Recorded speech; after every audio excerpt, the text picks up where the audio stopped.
All right, it's game time. Absolutely. Hello, hello, hello. You have made it to the relationship cycle with Jorge and Nelsa. And today is all about check, please. Oh man, this is gonna be a Thanks. fun conversation. Yes, absolutely. Absolutely. So, in your worldview, Poppy, who pays? um, I will say this: I'm a believer that I like to hold on to old school values while still tailoring them and adapting to the new school principles that have come down the pike. So with that being said, I do still believe that when there is romantic intentions, the one who invites is the one that should be the one that offers to pay for the most part, in my opinion. Okay. And I think that's fair in today's world. Like, um, the old view is that man made more. You're the gentleman, it's your responsibility. Men are providers. But I do think if we want everybody to feel like we are capable of, being an equal partner, sometimes you need to step up to the game. Now, I'm not saying that it should be all the time or in the same way. Like, if I'm not the one that's making the most money, I'm probably not going to be the one that's taking us out all the time. I'm probably going to be the cook in the group or the person who's going to do the experience or something different like that. But like I've talked about this before. Putting some skin in the game is important though, to show like, am I taking this seriously? Do I really have an interest in you?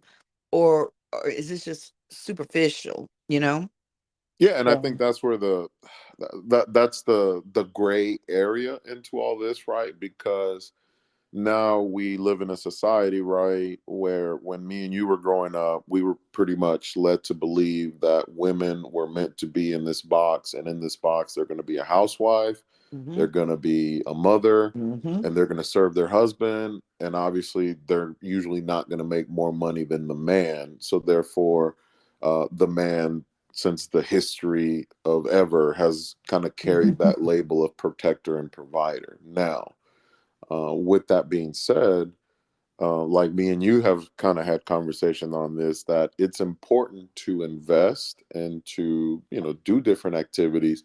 But right. me as a man, I want to feel that I am investing, and that I also want to feel that she is also engaged and is also investing in me. Does that mean that she needs to buy me cigars and $80, wine bottles every time, we go out or whatnot? No. But even as like you mentioned, even a nice gesture, or even her saying, hey, do you want me to chip in? Or hey, I'll leave the tip. Or hey, Right. this was a great dinner, let's go get a glass of wine somewhere and it's on me. To me, I'm like, hey, that is positive to me, because Yeah. that's telling me that, hey, this woman just doesn't see me for my wallet. She genuinely just wants to be around my presence and around my company. And you've said this on other other shows that we've had I have, before. absolutely. I've been consistent now, Yeah, so it's you not like have. I'm You flicking and have. You've flaking. No, said no, it I've on been like, 10 toes down, but the term foodie, is this a foodie call? right. And if you're a man that you want to lead with money, and you want to, parade around town to all these fancy spots, then my thing is, once you take her to Ruth's Chris, or you take her to Hestia or Rooftop Bar, where are you going to take her next? Right. If you've already If that's to our the moon first next, date. baby. We're going to the moon next. But one of the I'm things not Elon Musk. I can't take you to the moon, I baby. know, I know. But one of the things that I really thought about, and I like the way our listeners on the Jorge Medina, if you're on Facebook, follow Jorge or Nelsa Weber. We posted our comment um to get the conversation started with our listeners. A lot of people were, if you ask, you pay. Um, some were, more traditional, like the man should pay, they make more, whatever. But I do think in today's world where you don't necessarily know a person's motives, no matter which side of the table you're on.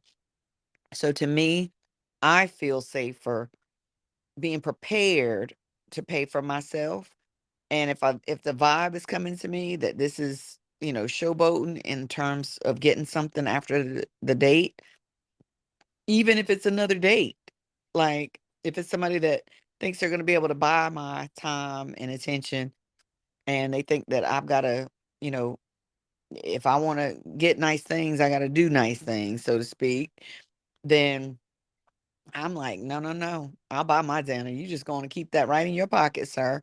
I'll pay for mine. You pay for yours. No, and I think that's a good strategy, Nelsa. So that way, if you feel that maybe the date or the time invested with that individual for that night or whatnot is not going well, then you can be like, you know what? I got my own money. I'm gonna cover my part of it, and I'm gonna excuse myself. And good luck to you. But when you rely on another person to pay for everything, if you're not careful, that can lead to that codependency stuff that we talk about that can Mhm. be very dangerous because then at that point, they have more of the power and leverage as well. Yeah. And to me, it is important, right? For a man, for example, as a man, you always, and I tell this to all my guy friends, don't take a woman to a place that you have no business going to that you can't afford, because that's going to be a really, really bad look on you. Listen, my grandma used to say, "Start how you gonna finish." So basically, if you cannot do state 48 and you about that spam life, then stay in your lane because there's men who love some spam. I want you to bring the singles now. Don't come in here with that can, and definitely not one that still got a key on it because that stuff is old. But if you if you're trying to impress somebody and pretending to be something you're not, then that is gonna come out. And that's gonna be more to me, that's gonna ruin you worse than a man who hides his wealth and starts out. Now I still don't think the pretending thing is cool, but I'm all for not telling all your business right up front. You don't know if people are crazy right now. So if you take a woman out to a little local diner or something like that first, and then you want to work your way up to the moon, fine, so be it. It's your life, do your thing. But pretending to be something you're not, like, there's an end game for that, and it's not a good one. So you might as well just come out and do you and be in your lane. No, and I agree, and I think uh, I agree with the premise that hey, let's work up to that, right? Because if you start like that from the jump, then it's going to be hard to keep consistency with that vibe, right? It's going to get very expensive because let's look at it even further. Some of the people who believe in the old school way, they've either been married or they're divorced or they've been in real long term relationships, and that money is coming from a bank account that you probably have together in most Mm, cases, right? Most people that are married or in long-term relationships usually combine bank accounts, but when you're dating it's a little different because you may go out with a man or woman and you may only go out on 2-3 dates, and then you maybe don't hit or don't click, don't vibe, and then you go with the next woman or next guy, and you may go out with 2 or 3 dates, and you're still trying to figure out who's a good fit for whom. While when you're married, obviously you're going to be going out with the same person, and you've already are mhm. embedded and invested in each other, so it's a little bit of different dynamic.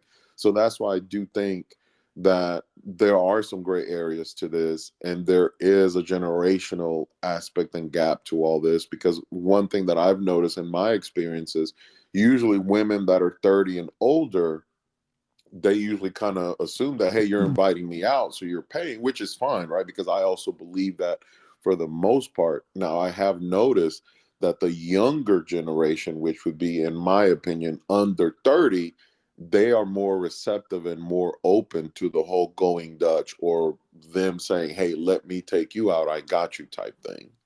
Well, Jeremy Engel, and the research team, has done an article for the New York Times called "Who Should Pay for Dates," and he left some very interesting, uh, you know, comments about research that was done. And typically, most people still see men as, should pay for dates, whether they're male or female, whatever. What I really thought was interesting was at the end of the article, there were a series of questions. And the questions are really what I wanted to dig into with you. Um, and it talks about um, what is the purpose and what are the specific relationship dynamics. So it says this article stated that in LGBTQ relationships, who pays for dates has less to do with gender norms and more to do with specific relationship dynamics. And is that more helpful than what we're doing currently with gender roles? What do you think? Oof, that is that's tough. To me, right, it's a balancing act, right? Because you also want to allow an independent woman and an alpha female to embrace that and be that. But at the same time, right, you also want to be an alpha male and say, hey, you know what? I know you can buy this steak, but I want to buy you this steak because I want it to be around you and I want to, and indulge in your company. But to me, um, the superficial aspect of this, right? Which we've had these conversations before on different shows where that feeling that, hey, this man just took me out and took me to this place because he's expecting me to sleep with him, just like from the Mm, same scenario as a man, you're like, hey, this woman only went out with me because she knew she could come to Ruth's Chris. right. So, is it about, I guess, are we just scratching each other's backs in this superficial game, or are we really doing what the word dating root word is data? Are we really looking for more information? And do these really expensive places give us that, especially in the early days? In the early days of dating, is all that necessary if you're really trying to get to know the person? And if you're in that more advanced stage of dating, or even married and still dating each other, then again, if that's your thing and that's what you both enjoy doing, that's one thing. But I think in the early stages of dating, what are the dates for? Like, what's the purpose of being at Ruth's Chris, Steak 48, the rooftops, any of them, pick one. What are you doing? And what's the real purpose of that? As opposed to going with friends and having a shared experience that you would enjoy with people you already know.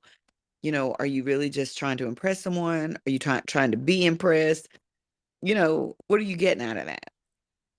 Yeah, and I think and as a man, right, me as a man, I like to be mindful. Like, hey, we've gone out 4 or 5 times, and she's never even said, "Hey, I'll leave the tip" or something like that. That to me, I pay attention to those things. Hmm. And when I feel that, hey, she's not really into me, she just likes where we go or when we're social or hang out, just like the same concept, right?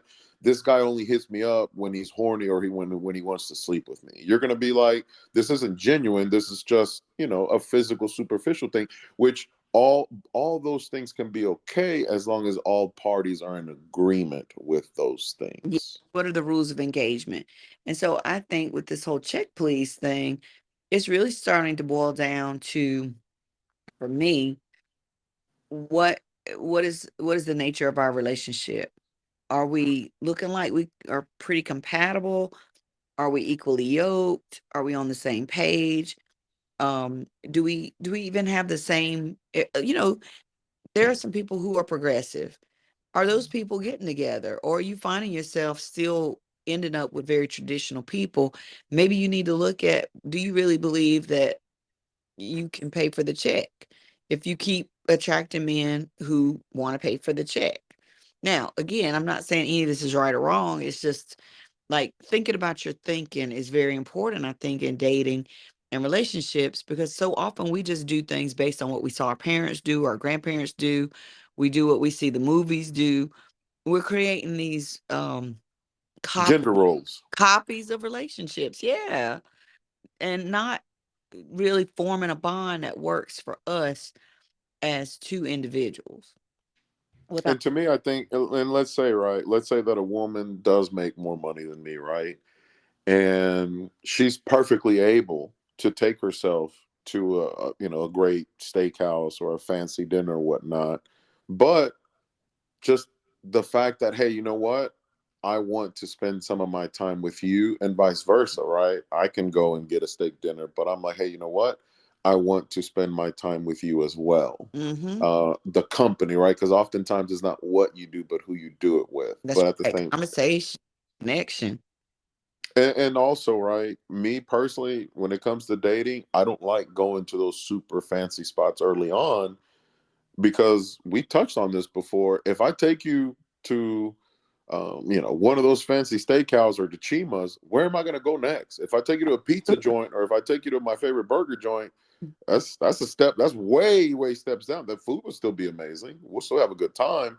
But So, if it's a woman that's only into luxury and fancy stuff, that can be a lot of financial burden on a person to try to keep up with that. and as I've said, if you are a spam and pot meat guy, stay your ass out of Chima's. Like, okay, know what potted meat is. Quit playing. Playing. Get out of it, whichever one.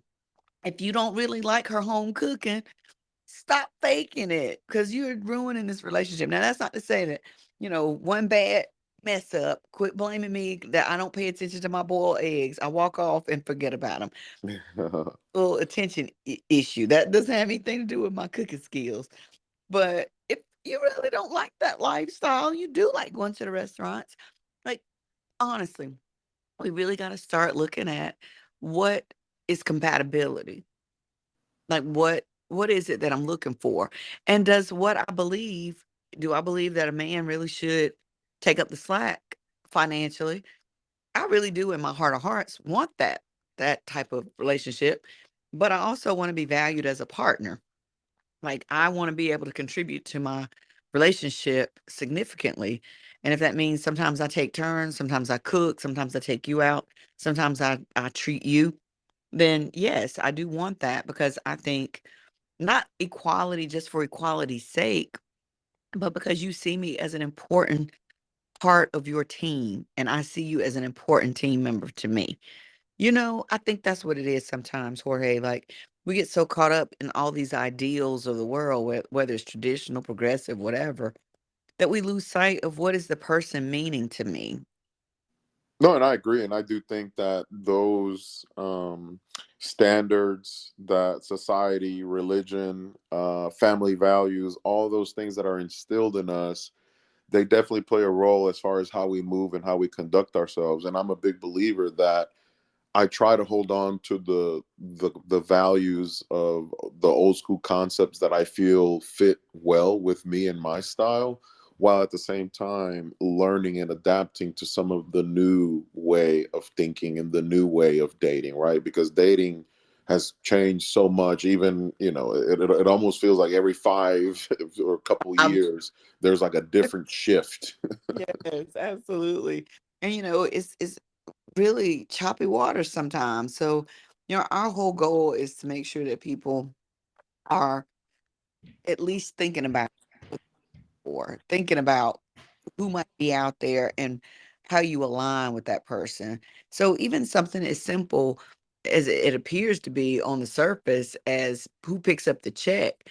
Like, if you don't have an answer to that question, that may throw you into the wrong crowd, because you're sitting here thinking that the man should, and this is a guy who feels like, well, women said they wanted equal rights.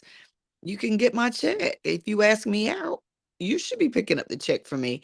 Now you got a whole argument on the first date and ruin a chance for a perfectly good friendship, if nothing else, because you didn't really think about what it is you wanted.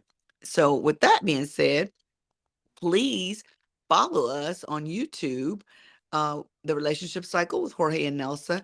Like, comment, and respond. And, we really have great interaction with our listeners on Facebook on our respective pages, Jorge Medina, Nelsa Weber. Um, so we would love for you, though, to go to our YouTube channel and strike up some conversation with us there about these topics, especially after you hear the podcast, because oftentimes we've had this pre-conversation, and I would love to hear what so many people, Jorge, think, after we put our 2 cents in. Just like that thread, you're like, I'm gonna wait and give it to them after we aired a podcast. You had me on hooks and needles. I mean, Wait, I didn't want to spill the beans early, and to me, absolutely. I think it is important, right, to also identify that there is a different approach when it comes to dating and when you're already in a long-term relationship, or a fiance, or you're already married, because at the end of the day you're just taking out the other person, right? But when you're in the dating world, you may take out two or three people in a month, and depending on how often you see each other, or depending on what exactly you do or where you go, that can get very expensive. So I feel that sometimes people that have that old school mentality, or that already married, they're not seeing, they're seeing the trees in front of them, but they're not seeing past that. That, hey, it's not that cut and dry when it comes to dating. And also keep in mind, nowadays, not everybody has the standard diet that we all grew up on. Now, some people are only vegan, or some people can't eat steak, or some people can only do seafood. That also kind of limits. Because if somebody's telling me, hey, I don't do meat, I'm not going to take her to a burger joint, because I know that's not really going to be her speed. Unless they've got a good Impossible Burger. You know, Who? I have no idea what that is. listen, it's the meatless burger. Come on, Poppy, you out in these streets. You got to get up on the know with the vegan world. Oh man, listen, I love my veggies, but I love my burgers more. So but I do think that that also has to play a role, as far as there's a lot of gray area, and as a man, you have to be wise to identify. Okay, is this woman into me because of who I am, or is she into me because of my wallet and my pockets? Just like as a woman, did Mhm. this man just take me out to this fancy restaurant because he's planning on sleeping with me tonight, or is he taking me out because he really wanted to enjoy my company in this environment? Absolutely. And safety is so important, whether it's physical, emotional, financial safety. And you got to think about these things. If you don't at least put the thought in the front end, you will pay for it in the back end in so many ways. Listen, that could go a lot of ways, but I definitely smell Absolutely. what you're cooking there. But I think it is, me personally, I do believe that the man does have to take the responsibility that if you are inviting a woman out, do not invite her to a place that you can't afford, because that's really going to be a really, really bad look. And you probably won't get a second date. My perspective, absolutely not. But at the same time, I will tell you this, Nelson. Whenever, I don't care if we go for a cup of coffee, I don't care if we go for a slice of pizza, I don't care if we go for a steak dinner. I always pay attention if a woman offers either, hey, do you want me to pay my half? Or, hey, I'm going to leave the tip. Or, hey, let me get the drinks, or let's go to this wine spot. Because to me, like we mentioned earlier, she's showing that, hey, I also want to invest in this just like you're investing in this. Absolutely. And with that, um, make sure that you go over to Spotify as well as our YouTube channel. Check us out. You can now rate our show. You can also follow us there so that way you never miss new episodes that drop. And please also like, comment, and leave us suggestions for show ideas. We would love to hear what areas maybe you're needing some assistance in, you want to hear some more feedback on, because this is your dating life and this is your dating show, The Relationship Cycle with Jorge and Nelsa. So until next time, Poppy. Ladies, gentlemen, please subscribe, please like, please share our YouTube channel with anyone and everyone that wants to partake in our movement and our podcast. If you have show ideas, or if you have part two ideas that you would like us to pursue, feel free to leave your comments, give your likes, and we appreciate the love and support that you guys give us. And until next time, buenas noches, good people.